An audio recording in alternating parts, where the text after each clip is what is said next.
Prabhupada, Paramahamsa, Parvajakacharya, Asatar Sata Sri Srimad, His Divine Grace, A.C. Bhaktivedanta Swami Prabhupada Ki Jai, Ananta Koti Vaishnava Vrinda Ki Jai, ISKCON Founder Acharya Srila Prabhupada Ki Jai, Namacharya Srila Haridas Thakur Ki Jai, Prem Skaho Sri Krishna Chaitanya Prabhu Nityananda Sri Advaita Gadadhar Sri Vasadi Gaur Bhaktivinoda Ki Jai, Sri Sri Radha Krishna Go Gopinath Shamakunda Radha Kunda Giri Govardhan Ki Jai, Vrindavan Dham Ki Jai, Mayapur Dham Ki Jai, Dwarka Dham Ki Jai, Ganga Mai Ki Jai, Yamuna Mai Ki Jai, Srimati Tulasi Devi Ki Jai, Gaura Premananda, Samaveda Bhaktivinoda Ki Jai.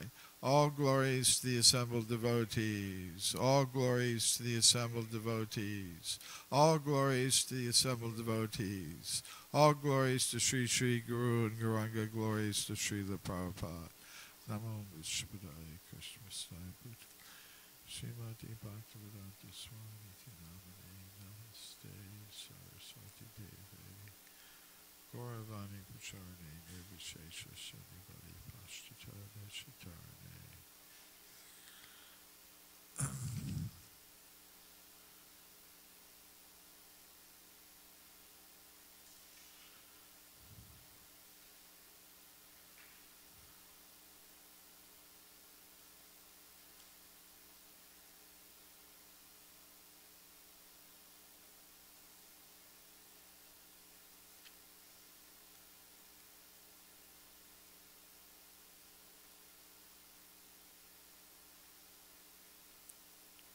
Om Namo Bhagavate Vasudevaya. Om Namo Bhagavate Vasudevaya.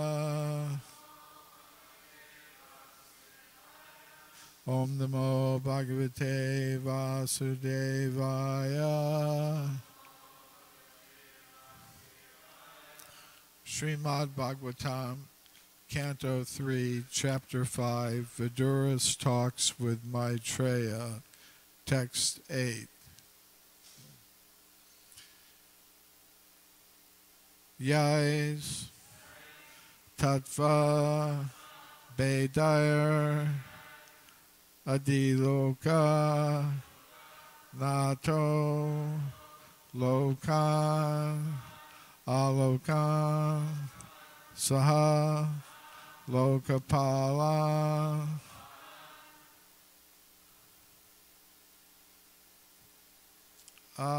Achiklipad Yatra Hi Sarva Sattva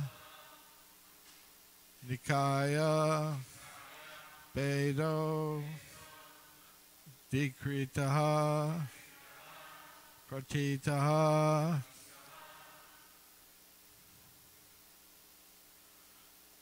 Yais Tattva Vedaya Adilokanato Lokana Lokan Saha Lokapalan Achiklapad Yatra Hi Sarva Sattva Nikaya Bedo Dikrita Pratita Yais Tattva Bedhaya Adilokanato Lokana Lokan Saha Lokapalan Achiklapad Yatra Hi Sarva Sattva Nikaya Bedo Dikrita Pratita Yais Tattva Bedhaya Adilokanato Lokana Lokan Saha Lokapalan Achiklapad Yatra Hi Sarva Sattva Nikaya Bedo Dikrita Pratitaha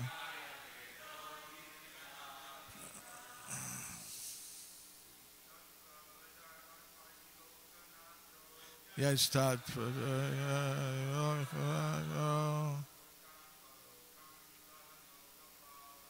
Lokana Lokapala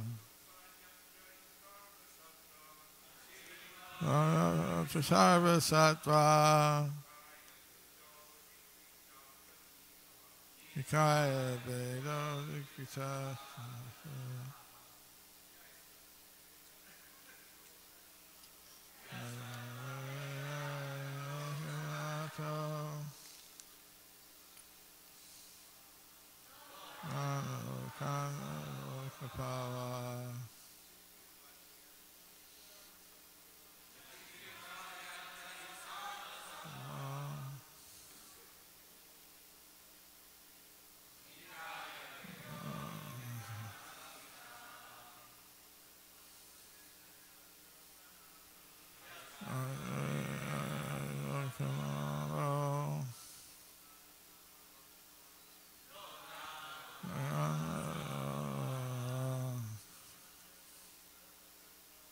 Shiklapad Yatri Sarva Sattva Ayavedo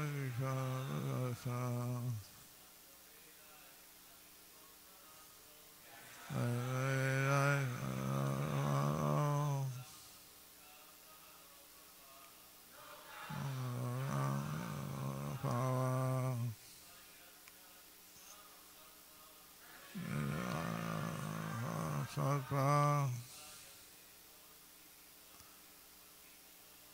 Ayavedo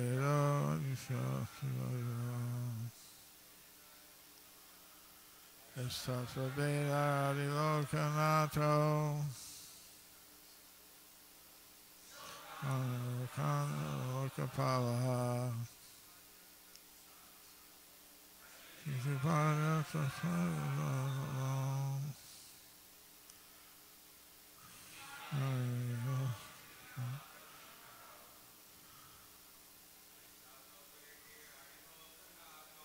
Yes, Tattva Veda Adilokanato Lokana Lokanta Pala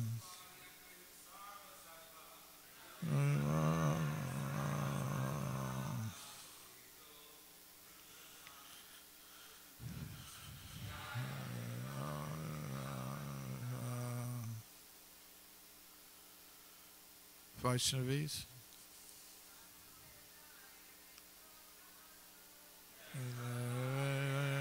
Lokapato Kana Lokapala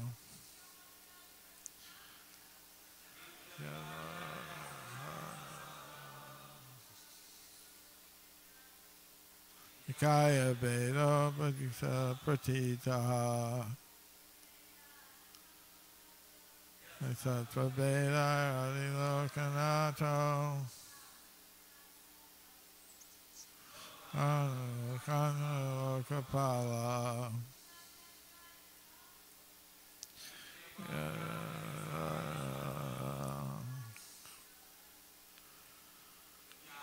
Bedo Pratita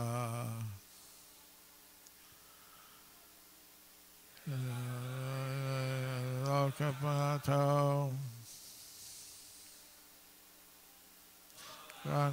Kansa Lokapala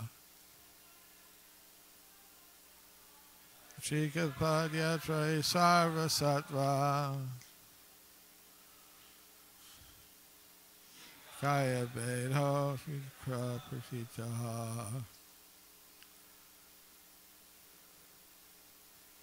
Yai by whom? Tattva, truth. Vedahai, by differentiation. Adilokanata, the King of the Kings. Lokan, planets. Alokan, planets of the lower region. Saha, along with.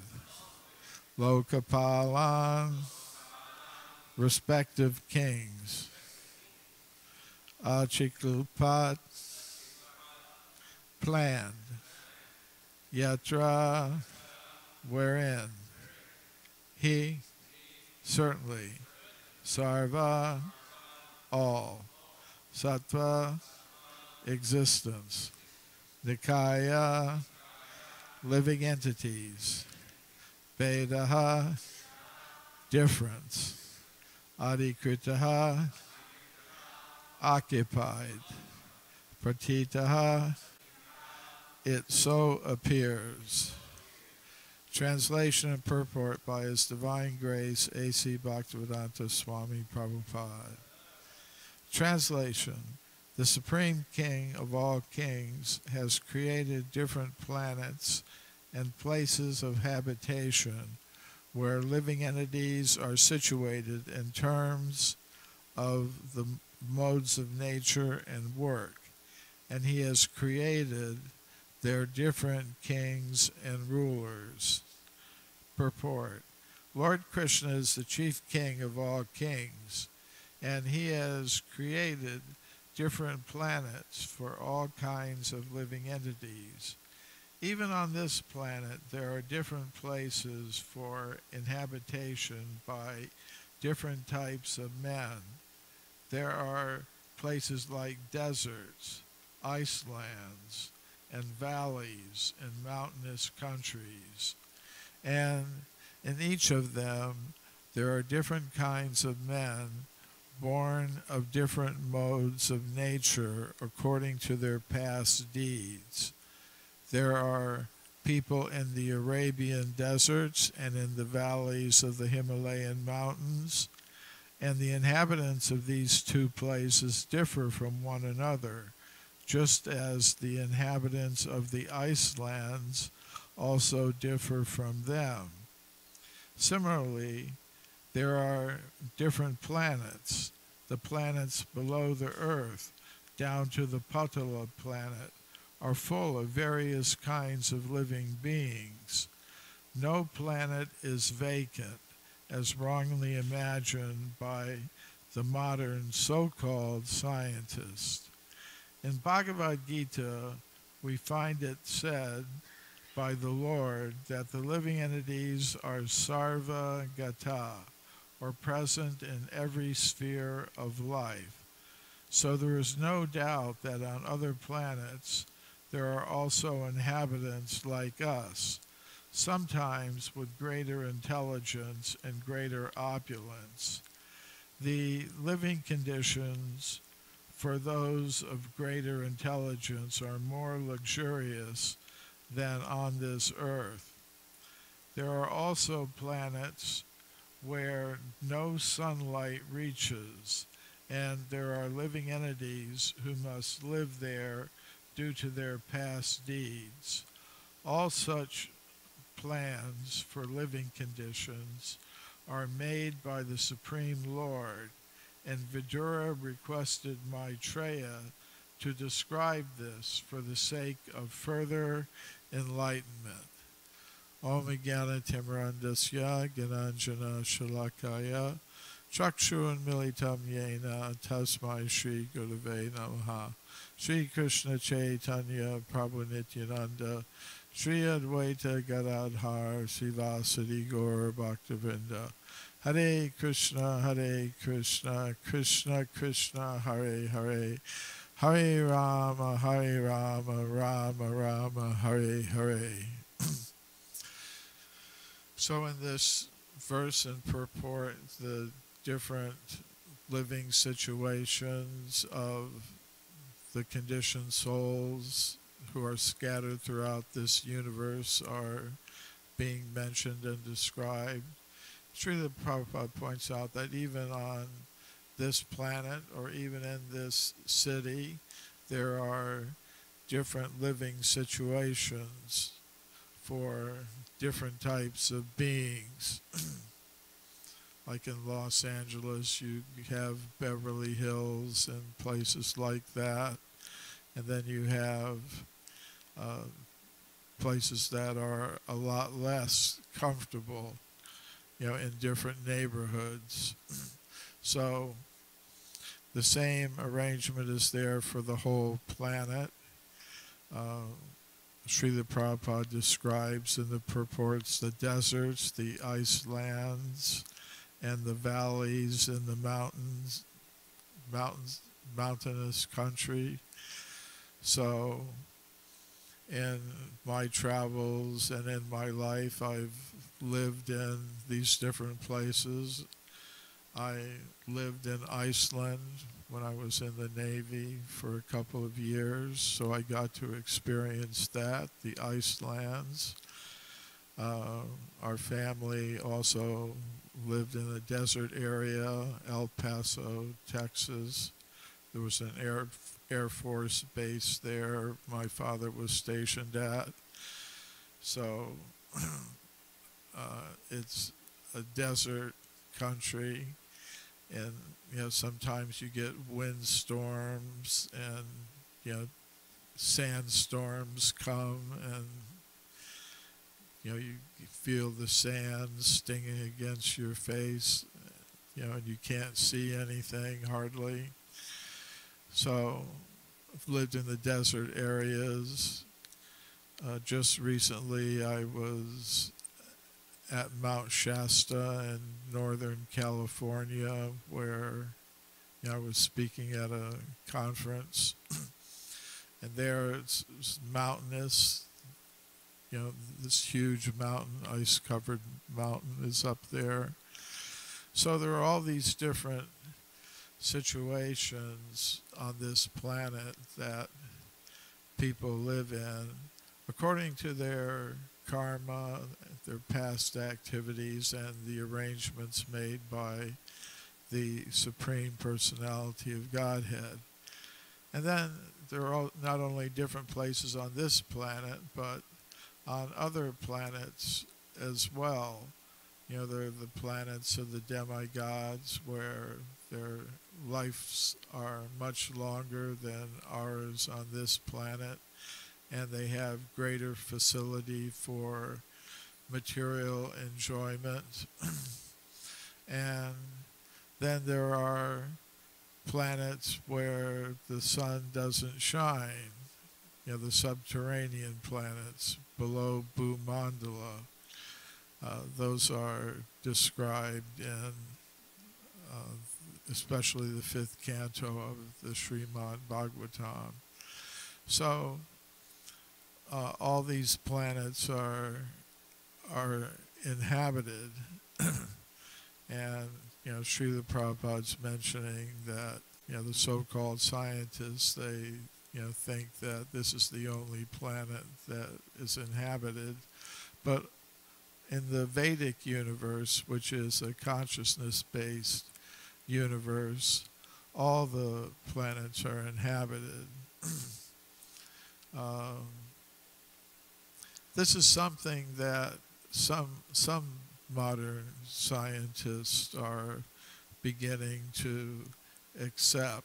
The idea that there might be intelligent life elsewhere in the universe. It's kind of a step in the direction of the information that's presented to us in the Srimad Bhagavatam and the other Vedic literatures. And for the past week, I was at a conference on the science of consciousness. It was held near Tucson, Arizona.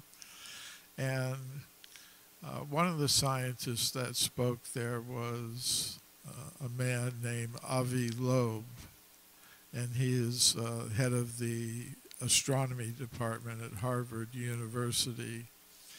And he's concluded that there must be intelligent life elsewhere in the universe, and that we've even been visited by these intelligent life forms. He caused quite a stir in the scientific world when he said that an asteroid that passed through our solar system might be a probe from some intelligent civilization in some other part of our galaxy, some other part of our universe.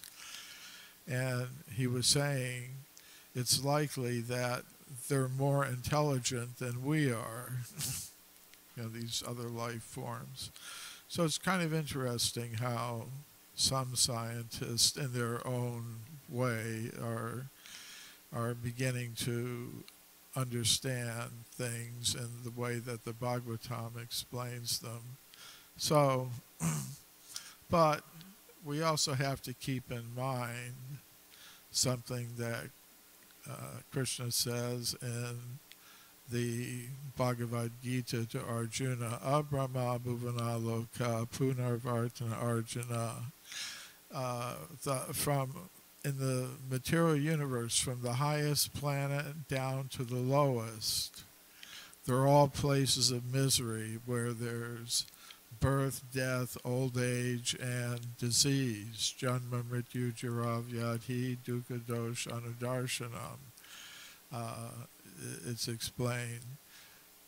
These things are present. An intelligent person will see that no matter what one's situation, one may be living in Beverly Hills or East LA or wherever, but birth, death, old age, and disease are confronting everyone, no matter what their position is, whether one is the highest demigod or living in the lower planetary systems that Srila Prabhupada was mentioning in the purport and are mentioned in the verse as well.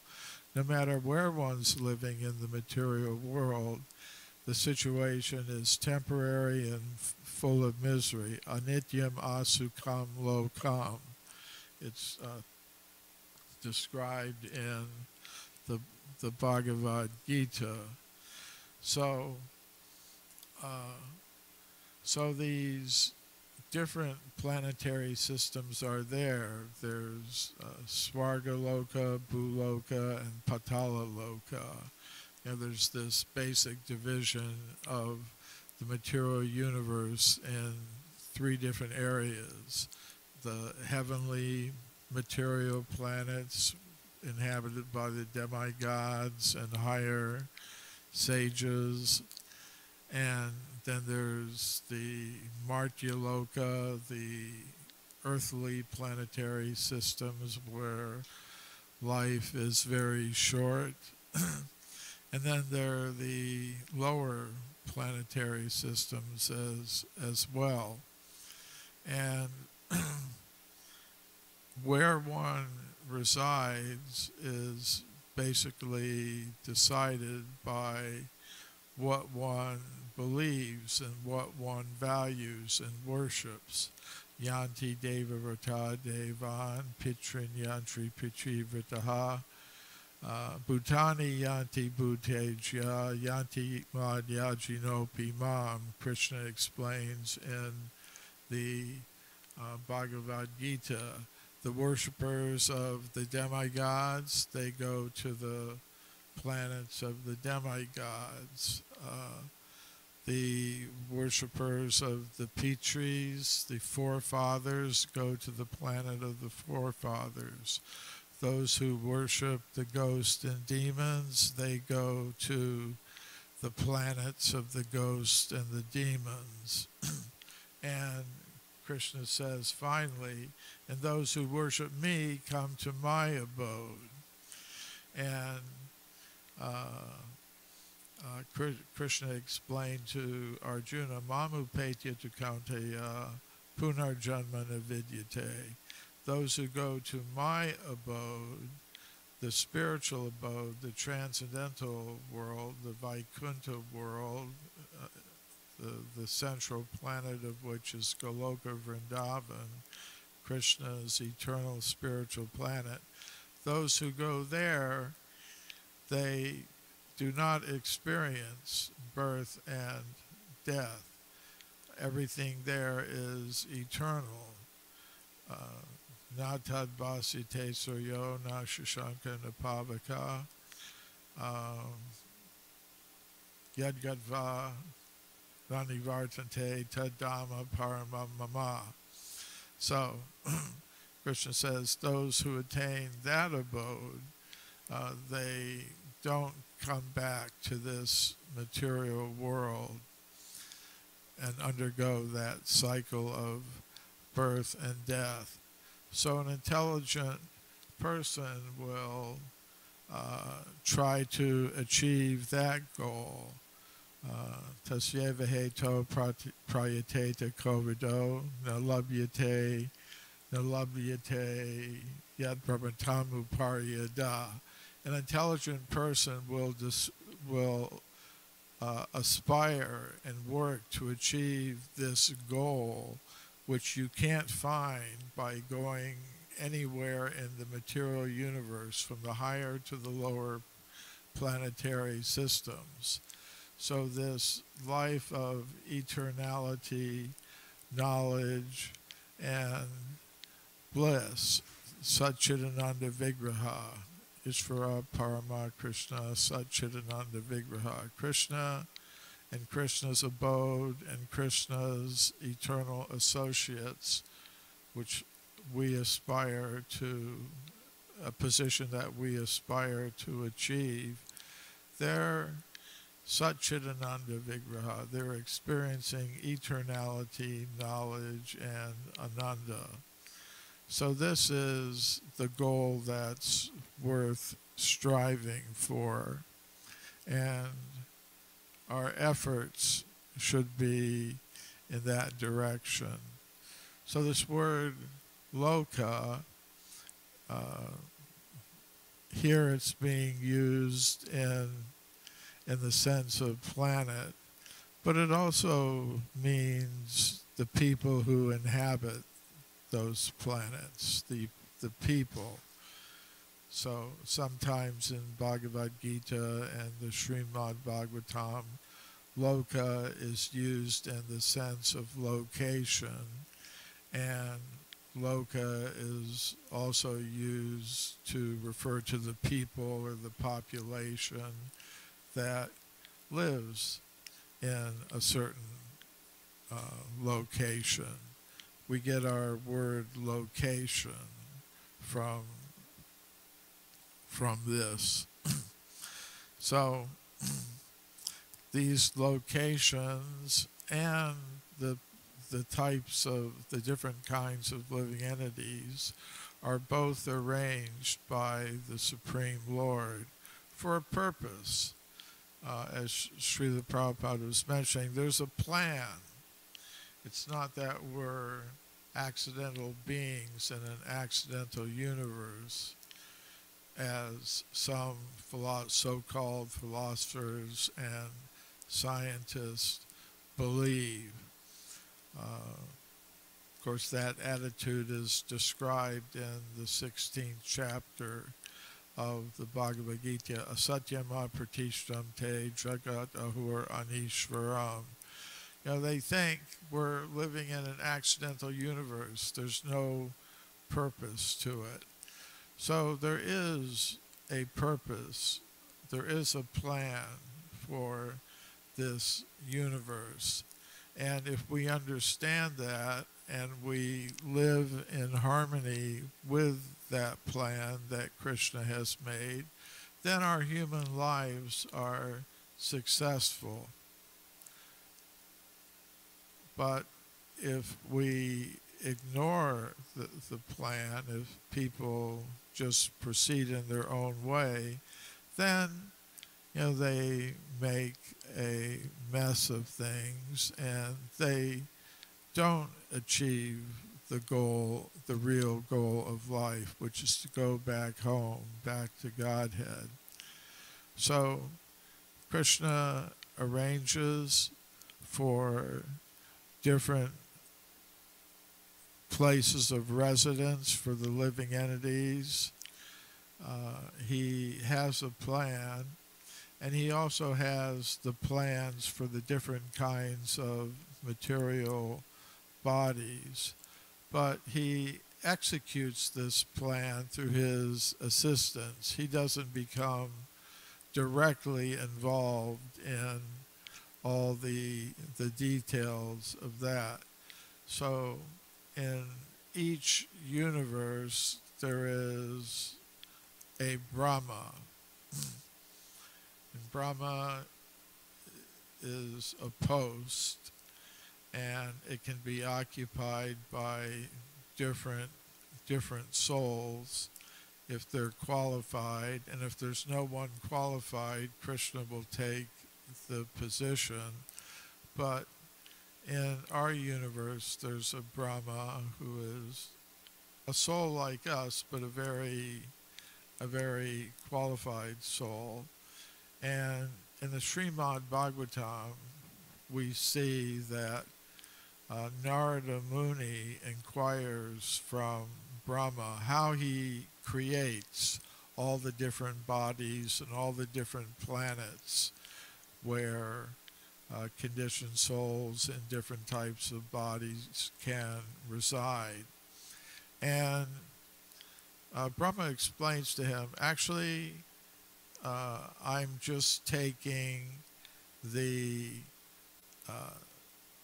information and the plans supplied by someone else, because Narada Muni had said to Brahma, there appears to be someone beyond you who is responsible for the creation of the different kinds of bodies and planets, different lokas. So Brahma said, yes, actually there is somebody superior to me who has given me the intelligence and the materials to carry out, this plan. Just like somebody may go to a carpenter and say, I want a table like this, and provide the material and the plan, and the carpenter just executes. So Brahma is like that. Krishna provides the ingredients, all the elements to be used in the creation. And he also provides the plans. And Brahma is simply the engineer who executes. There is, in Srimad Bhagavatam, there are described the primary creation and the secondary creation. The primary creation involves the creation of all the ingredients for the planetary systems and bodies in the universe. And then Brahma and his demigod assistants carry out the secondary creation. So, Srila Prabhupada is mentioning that part of that creation is the lower planetary systems, where he says there are different kinds of living entities. So there are those planets, Atala, Sutala, Vitala, Tala, finally Patala, and there are different categories of living entities. There are great many-headed serpents who live there. There's even Bali Maharaj lives on Sutala, where he was sent. And Krishna, in his form as Vamana, acts as his doorkeeper there. And then on one of those planets, Shiva and his consort are living, and there are demons that live there. There's Maya Danava, the engineer of the Asuras.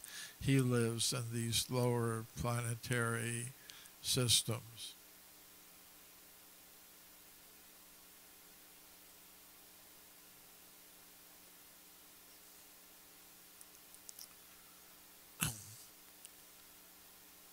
But the main point is we don't want to remain in these material planetary systems, even the highest ones, because even the planets of the demigods are temporary, and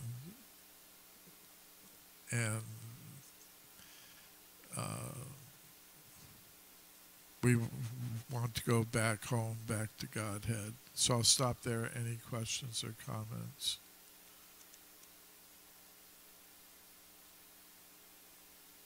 Sulas.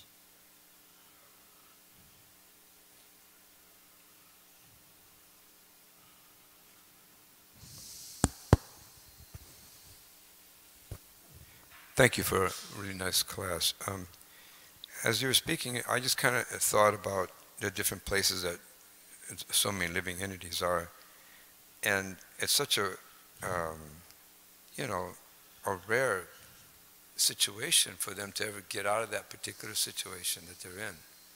I mean, you have somebody like Prabhupada, and he came from India, he came to America, and he spread the Krishna conscious movement, really. But there's places in this planet that some people are living that will never see the light of day. And I was thinking, if Lord Brahma is the engineer of all this creation, it appears that he takes a real passive role in terms of what happens in the material world. I had that question yesterday, during the class, if Krishna's always protecting the cows, the Brahmins, and the demigods, why, do we see that sometimes the demons take over the whole universe, they conquer the demigods and drive them out of their planets, and you get a king like King Vena, or somebody suppresses the Brahmins, or at the time Krishna appeared, the fires of sacrifice had stopped, and look at what's happening to the cows today.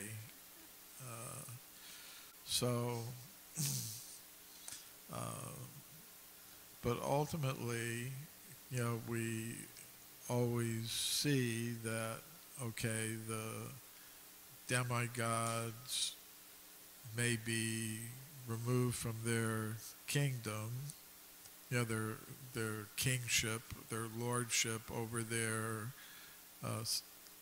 heavenly material planets. But then, ultimately, because Krishna's in charge, like Bali Maharaj, he conquered all the demigods, defeated them.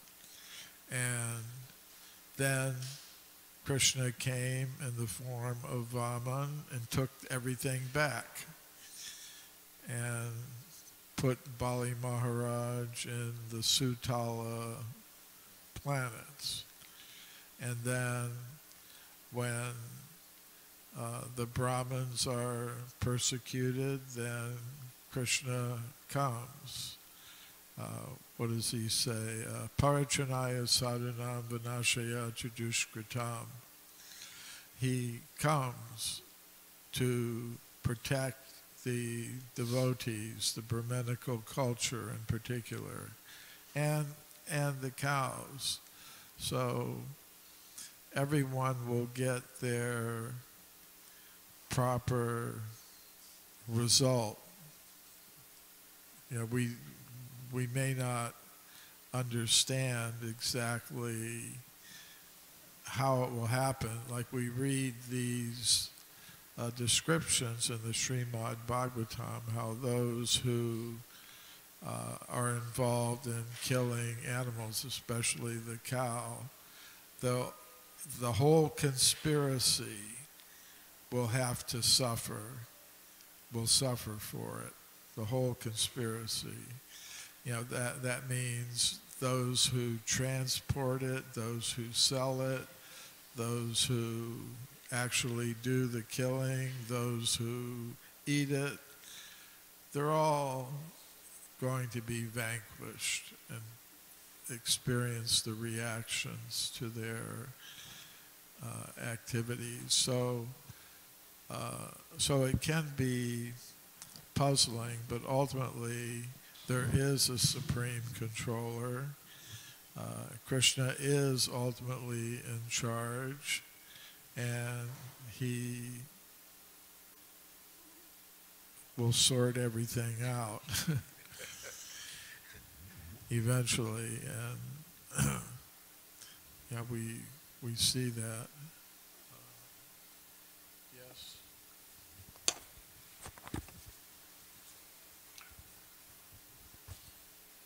Hare Krishna.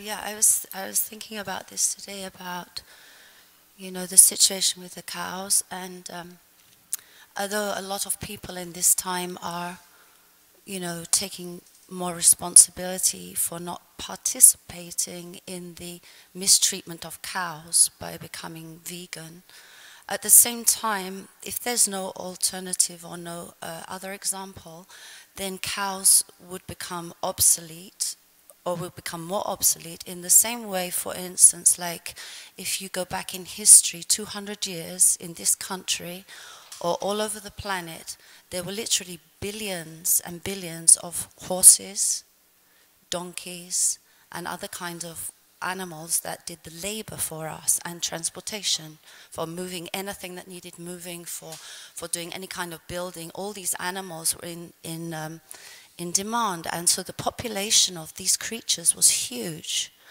And if you look now, I was asking Sachi if he knew, because we could maybe look it up on the internet, what's the population of horses in 2022, or the population of donkeys. And similarly, cows, with this vegan movement, and now the scientists are hopping on that because they can produce this funky imitation meat out of kind of low-class food like soya and what's the other thing they use? Soya and something else. Anyway, these strange things, corn, yeah, GMO corn, and create food stuff for the dull-brained people who would eat it, and the cow could be in a different type of a threat also. Like we're seeing that meat eating is a huge threat, but also if more people become vegan, then the cow is threatened from another side. And I'm just wondering how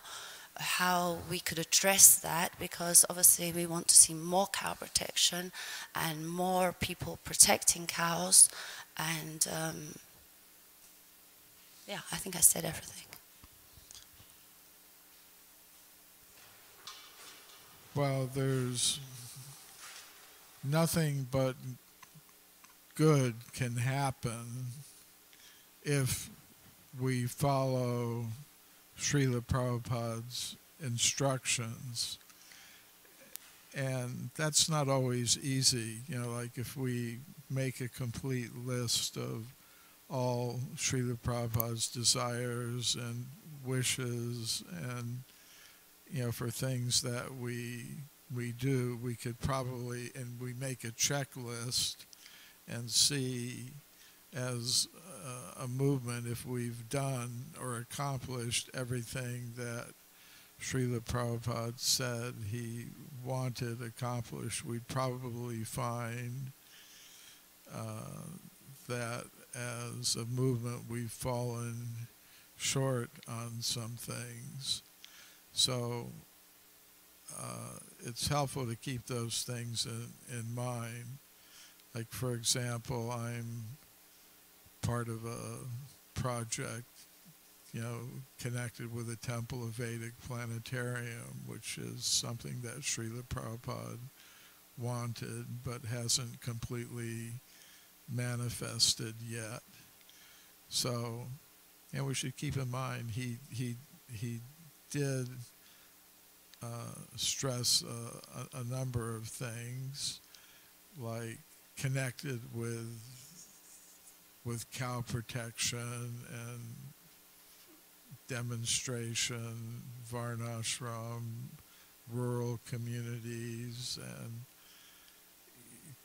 we can make a list of things that he wanted accomplished that we may have made some small attempts to satisfy, but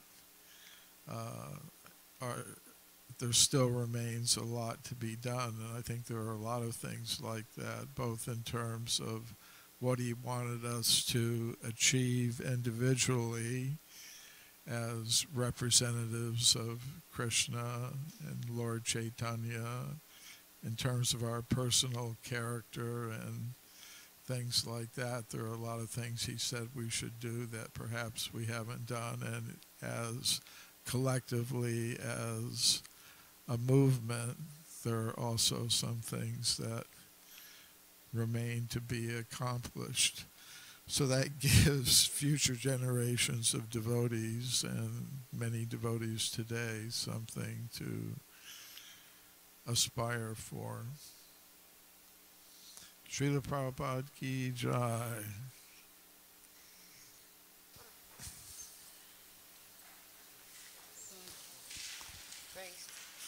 Step by step.